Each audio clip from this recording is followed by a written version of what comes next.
Animation वाली अभी जो बात चल रही थी उसके लिए एक सवाल तो सर ने जो भी पॉइंट आउट किया था कुछ उसके आसपास का ही है कि अब एनिमेशन के लिए जो आपने बताया कि बहुत सारा बिजनेस अभी और बड़ा बनाना है क्योंकि यूएस यूके और इस सब यूरोप में बहुत ज्यादा है। अब मैं देख रहा होता हूँ आइस एज 1, 2 और 3 ये इससे पहले मैंने स्पिरिट देखी थी जिसमें ब्रायन एडम्स ने अपना एक सिंगल रिलीज किया गया और हमारे पास अब इंडिया में जो विजन्स हैं अगर वो ज्यादा है तो स्टोरी बहुत लोगों तक नहीं पहुंच पा रही होती है। अब हमारे पास अगर कोई और एक का जो सिनेमा आते हैं एनिमेशन वाले बहुत कम आते हैं और एक्चुअली शायद वो हॉल तक पहुंच पा रहे होते हैं। तो सबसे पहले अगर इनकी स्क्रीनिंग हो जाए वहां तक पहुंचे और बीच में आपको ये भी पता होगा जापानीज एक मूवी आई थी Ramayana the legend of prince Ram जो दिखाया था जो आपने दिखाया था क्योंकि उसके साथ सबसे बड़ी समस्या ये थी अभी आजकल उसको लेकर एक कंट्रोवर्सी चल रही थी कि जिस तरह आप दिखा रहे हो कमाल की बात तो है कि जब वो बहुत अच्छे से दिखा रहे थे उसको बैन करने की मांग हो गई थी। हाँ उस टाइम पे 92 में बैन हो रही थी वो बैन हो गई थी जो कि वो एक बेस्ट एनिमेशन रिलीज हुई थी।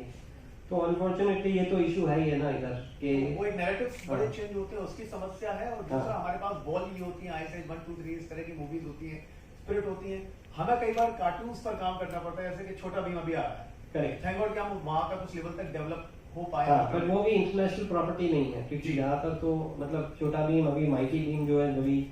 नेटफ्लिक्स में आ रहा है उन्होंने इंटरनेशनलाइज किया हुआ है पर वो नेटफ्लिक्स काफी कुछ कंट्रोल कर रही है उसमें which is good which is fine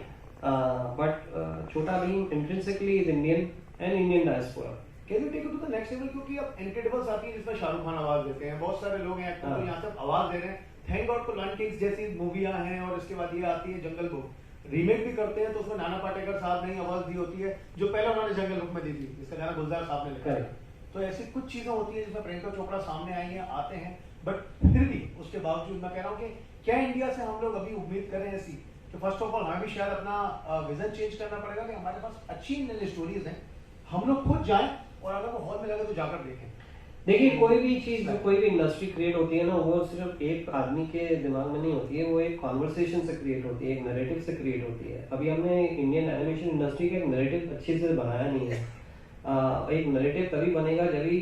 काफी सारे लोग जुड़ेंगे उसमें से काफी विचारधारा के लोग जुड़ेंगे जैसे अलग अलग विचारधारा के लोग जुड़ेंगे उसमें से काफी सारे इंटरनेशनल भी होंगे जो कि हमको बोलेंगे भाई तुम ये कर रहे हो इधर हम जा चुके हैं ये सब कर चुके हैं और ये हमारा नतीजा रहा है तुमको करना है तो करो पर नतीजा यही होगा अगर करना है तो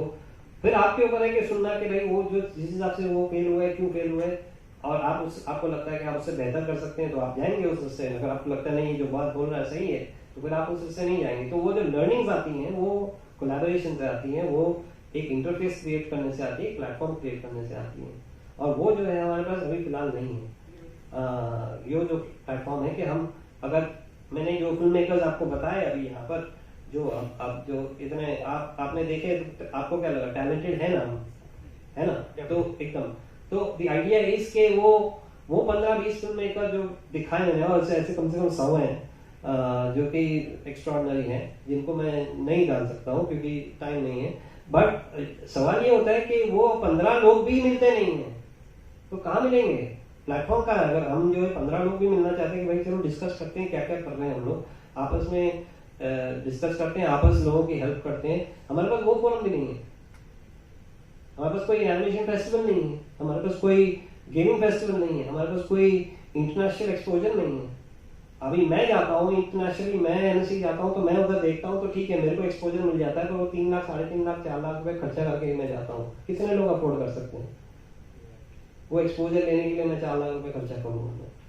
तो मैं जाता हूँ तो क्योंकि मेरे को चाहिए होता है और कुछ लोग जाते हैं तो कितने लोग अफोर्ड कर पाएंगे और कितने लोग जा पाएंगे। और शायद अभी कुछ फिल्म फेस्टिवल्स ऐसे होते हैं 1-2 को अगर हम नज़ारत कर दें छोड़ने के वहाँ पर अब एनिमेशन वाली मूवीज की भी एंट्री हो जाए तो अगर एनिमेटेड मूवी अगर वहाँ पर भेजी जा रही है तो कम से कम इनको उतना एक्सपोजर मिल जाए। थैंक गॉड कि यूट्यूब जैसी चीजें हैं अगर किसी को कहीं ना कुछ बेचना होता है एमएक्स पे तो वो जा सकता है क्योंकि हर कोई अमेज़न प्राइम तक या नेटफ्लिक्स तक नहीं पहुंच पाएगा। हाँ तो बजट में कुछ मिल रहा है तो वो दे सकता है वो तो हो ही रहा है। देखिए अगर जैसे मैंने 2 फिल्में शेयर की आज टोकरी और एक वीड ये दोनों को जो है टॉप ऑनर्स मिले हैं दोनों को टॉप ऑनर्स मिले हैं एनएससी में तो वो तो हो ही रहा है। हम इंडिया का जो है विजिबिलिटी बढ़ ही रहा है India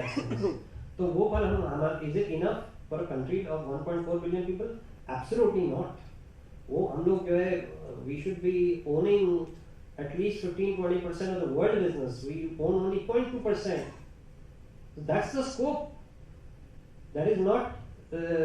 not just a challenge. That's the scope. तभी अगर इतने यंगस्टर्स घुस रहे हैं एबीजीसी में सेक्टर में, तो कमाल की बात है, क्योंकि उसमें से कुछ लोग क्रैक करेंगे इसको। वन लास्ट क्वेश्चन सर, मतलब एक ही इसका पॉइंट है, वो ये है कि हमारे पास भी काफी सारी स्टोरीज होती है, जैसे मालगुडी डेज पहले आ रहा था, अब उसको एनिमेशन फॉर्म में लेकर आना भी, बच्चों ने बहुत सारी कहानी, या आज की जनरेशन, हम जैसे जनरेशन ने ढूंढ कर देख ली यूट्यूब पर कहीं, हाँ जिसने नहीं देखा वो देखे, महाभारत को अगले तरीके से दिखाने का, नेशनल पर दिखाने का तरीका, या चंद्रकांता और चंद्रकांता संतति, जो कि लिखा है बहुत बड़े लेवल पर गया था, लेकिन आज तक उतना लार्जर देन लाइफ लेवल पर आया ही नहीं है। तो इसका जो आपने मालगुडी केस का डाला ना, वो इसका कल्चरल इडियोसिंक्रेसीज जो है, जो एक उसका कल्चरल जो एक एस्पेक्ट है, वो इतना लिमिटेड और स्पेसिफिक है कि उसको इंटरनेशनल तरीके से बोलना बहुत डिफिकल्ट है। ओके, तो वो स्टोरी जो है आपके इंडियन डायस्पोरा में चल जाएगी, आपके बाकी, बट कोई आप बोलोगे स्पेन में बैठ के कोई उसको वो कर ले, तो उसको अडेप्ट करना पड़ेगा। वो अडेप्टेशन की जो क्वालिटी है, वो इंफॉर्मेशन कहाँ से आएगी आपको, तो आपको स्पेन में कोई बैठा है ना, उसको दिखाना पड़ेगा। तो मतलब वही आ जाता है फिर जो प्लेटफॉर्म क्रिएट करो कि आप जो है इंटरनेशनली अगर इसको चाहना चाह रहे हो कि it is a story that travels and a story that is universal yet India specific, अगर मालगुडी डेज की बात करें, तो आपको प्लेटफॉर्म में खड़ा करना पड़ेगा और आपको 10 लोगों को पिच करना होगा, इंटरनेशनल लोग जो कि आपके कल्चर को जानते भी नहीं और आपको उनके जानने की कोई रुचि भी नहीं रखते नेसेसरली, और फिर वो लोग बोले कमाल का है यार, ये तो तुमने जो कल्चरल एस्पेक्ट निकाला, ये तो कमाल का, ये स्टोरी कमाल की है। आप फिर उसको बोले अच्छा नहीं, इसको ऐसे नहीं, ऐसे ये नहीं समझ आया मुझे, ये जो है इसको, पर ऐसा क्यों है इंडिया में, पर ऐसा क्यों करते हो आप लोग, पाँव क्यों छूते हो, या ये क्यों करते हो, वो क्यों, जो भी है cultural idiosyncrasies that need to be modified and adapted for an international audience. Yes.